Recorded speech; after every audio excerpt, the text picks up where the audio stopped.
Okay, so now the next thing is next. उसके लिए थोड़ा बैकग्राउंड ये है कि जैसे दो इवेंट्स को लें वेन डायग्राम में ऐसे बनाएंगे। समझ लें 1 रीजन, 2 रीजन, ये 3 रीजन और 4 रीजन। 1 क्या है, सपोज ए है, ये भी है, ए नॉट बी। 2 क्या है, ए इंटरसेक्शन बी। 3 क्या है, बी नॉट ए। और 4 क्या है, not of A union B. तो ये 4 इंडिपेंडेंट रीजन है इस केस में। अब हमने बोला कि समझना प्रोबेबिलिटी ऑफ ए है। अब मान लो पहले ए ही सेट था इस रीजन में, अब हमने बी इंट्रोड्यूस कर दिया तो इंटरसेक्शन पोर्शन भी आ गया जैसा इस डायग्राम में था। तो अब जो प्रोबेबिलिटी ऑफ ए चेंज हुआ होगा, probability of A given B has occurred, क्योंकि हमें पता है कि बी अकर हो चुका है, तो अब बी ही इसका सैम्पल स्पेस है, तो बस ए का इतना पोर्शन आएगा अब जो इन दोनों में कॉमन है। तो ये नंबर पक्का चेंज हो गया है, और ये फॉर्मूले से पता है P intersection B as you can see इतने पार्ट की probability intersection by P B, क्योंकि अब ये नया सैम्पल स्पेस है। ये वेन डायग्राम से इमेजिन कर सकते हो, इतना पार्ट की प्रोबेबिलिटी बाय इतने पार्ट की प्रोबेबिलिटी। लॉजिकल भी है, पहले एक्सप्लेन कर चुके हैं। अब ये था बी इंट्रोड्यूस हुआ ए के पर्सपेक्टिव से। सिमिलरली अगर पहले बी था और ए इंट्रोड्यूस करा, तो अब ए सैम्पल स्पेस है, तो पहले प्रोबेबिलिटी ऑफ बी थी, ये चेंज हो जाएगी probability of A intersection B divided by probability of A. So अब समझना बी इंट्रोड्यूस हुआ होगा जब ए के लिए, तो ए इंट्रोड्यूस हुआ होगा बी के लिए, तो दोनों एक दूसरे पे डिपेंड कर जाएंगे, तभी तो ये जो नंबर है प्रोबेबिलिटी का वो इस नंबर में चेंज होगी जो कि इसके बराबर है इंडीड। तो अगर ए और बी एक दूसरे पे डिपेंड करते हैं साइमल्टेनियसली, तो वो उन दोनों की इंडिविजुअल प्रोबेबिलिटी को गिवन दूसरा अकर कर जाए बदल रहे हैं इन द कंडीशनल प्रोबेबिलिटी।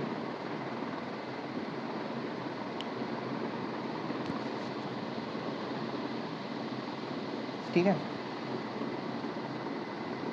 तो हमने बोला कि उन केस में ए के लिए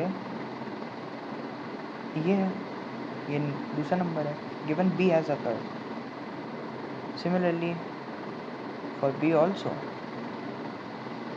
एंड ये दोनों ही इक्वालिटी होल्ड नहीं करती, पी ऑफ बी है, ये हमने बोला।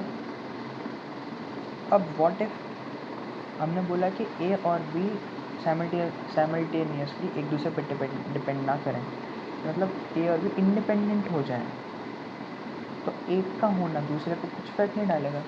तो probability of A given B has occurred should not affect the number A that originally it was, मतलब प्रोबेबिलिटी ऑफ ए। तो पी ऑफ ए बी हो गया, तो अभी अब होने क्या चाहिए था, पी ऑफ ए बी में चेंज होनी चाहिए प्रोबेबिलिटी, ये नंबर बेसिकली। बट अगर नहीं हो रहा, यानी कि ए बी पर डिपेंड नहीं कर रहा, तो ये इक्वालिटी होल्ड कर जाएगी। और एंड क्योंकि साइमल्टेनियसली, क्योंकि बी अगर ए पे डिपेंड नहीं करता तो ए भी बी से इंडिपेंडेंट है, तो पी बी ए एंड करके is equal to P B, मतलब जो ओरिजिनल प्रोबेबिलिटी बी थी, अगर ए और बी इंडिपेंडेंट हैं और दोनों इक्वालिटी दोनों सेट पे होल्ड करेंगे, given A is independent to B and B is independent to A, then probability of A given B has occurred should not affect probability of A. So probability of A भी जो change हो जानी चाहिए थी probability of A से, वो नहीं हुई है, तो probability of A should be equal to probability of A given B and probability of B should be equal to probability of B given A।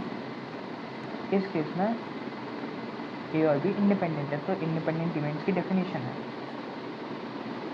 तो ऑब्वियसली ये दोनों ही इक्वालिटी होल्ड कब नहीं करेंगे, क्योंकि दोनों सेम है, बाय द वे फॉर्मूले से देख सकते हो तुम।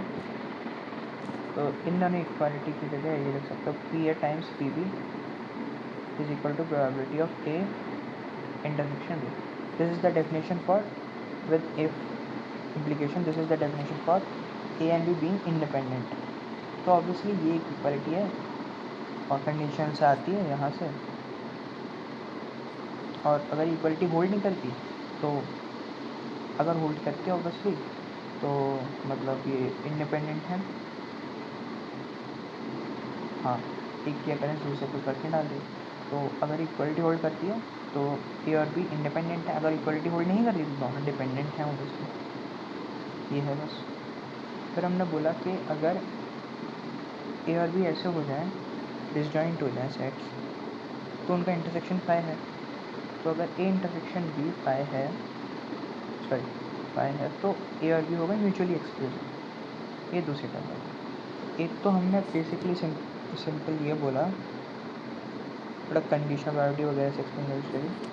फाइनली हमने समरी क्या बोली कि अगर ए और बी एक दूसरे के अकर होने पर एक दूसरे को अफेक्ट नहीं कर रही तो इंडिपेंडेंट है। उस केस में P of A intersection B, P A and B is equal to P A B. ये एक्सप्लेन करा है वेन डायग्राम वगैरह से। तो इस केस में ये इंडिपेंडेंट है, अगर इक्वलिटी होल्ड नहीं करती तो फिर ए और बी डिपेंडेंट है, ये बोला। और म्यूचुअल एक्सक्लूसिव के लिए ये जो सेट है ये फाई है, तो ये तीन चीज़ें हो गई। अब मान लो म्यूचुअली एक्सक्लूसिव है तो ये फाई है, तो लेफ्ट हैंड सेट की प्रायोरिटी 0 हो जाएगी। तो म्यूचुअली एक्सक्लूसिव के केस में probability of A times probability of B 0 हो गई। ये क्या हो गया?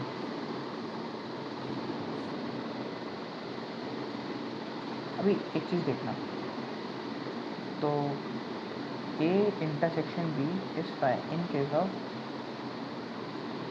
म्यूचुअल एक्सक्लूसिव, और यहाँ पे यही आ रहा है, तो फाई हो जाएगी is equal to P A times P B. ये एब्सर्ड चीज़ नहीं है, ये बिल्कुल एब्सर्ड चीज़ है। ये तभी होल्ड करेगी जब पी ए और पी बी दोनों 0, एक 0 हो जाए दोनों में से। That might not be true, यानी कि कुछ गड़बड़ है म्यूचुअली एक्सक्लूसिव के केस में। तो अभी ये सोचो कि ये तो in general not equal to 0 होगा ना, तो इक्वलिटी होल्ड ही नहीं करेगी। तो म्यूचुअली एक्सक्लूसिव के केस में तो ब्रो इक्वलिटी होल्ड ही नहीं करेगी, यानी कि इंडिपेंडेंट है ही। तो अगर म्यूचुअली एक्सक्लूसिव है तो वो डिपेंडेंट है। Mutually exclusive implies dependence, but the reverse might not be true. अगर डिपेंडेंट है तो इक्वालिटी होल्ड नहीं करेगी, बट वो इक्वालिटी होल्ड ना करने का तो ये रीज़न भी हो सकता है कि एल एच एस सिंपली 1/6 आ जाए और आर एच एस 1/12 आ जाए for example. So in that case 0 नहीं आया, मतलब ए इंटरसेक्शन बी फाई नहीं आया। So this is true, but the reverse is not true. तो बस यही है कि सिंपल हमने ये बोला कि